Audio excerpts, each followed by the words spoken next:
In this video, we're going to take a look at how InScribe integrates into your D2L Brightspace learning management system. So InScribe is designed to integrate really tightly with the learning experience. We use LTI as the basis for the integration, and you have a number of options that you can use when you think about where to place it and how to have it appear for your students. So the first is that anywhere that you have HTML or text on the page, you can put a simple LTI link to your InScribe learning community.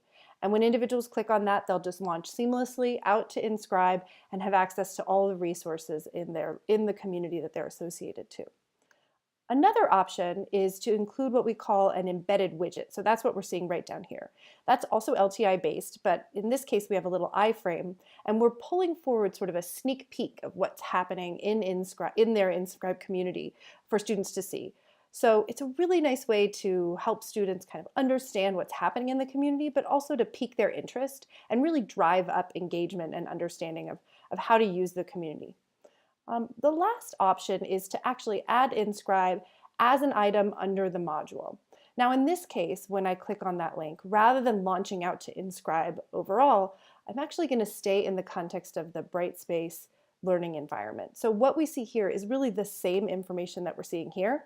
It's just been redesigned so that the student can access it right from their learning context, and they don't have that sort of change that it can be a little bit distracting or confusing.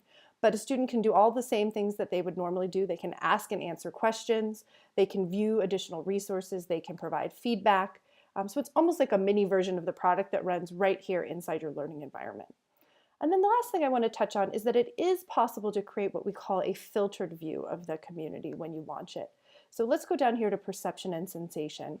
Here I see another link to InScribe, but when I click on that, what you'll notice is that a tag has been applied.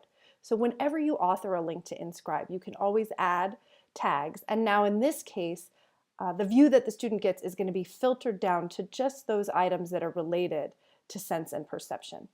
So it's a great way, especially if you have a big community with a lot of resources, to get students right to the things that are probably going to be most relevant to them based on where they're coming from their course.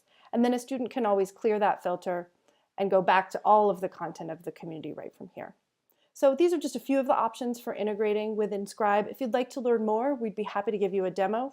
Please feel free to reach out to us, and we look forward to speaking with you soon. Thank you.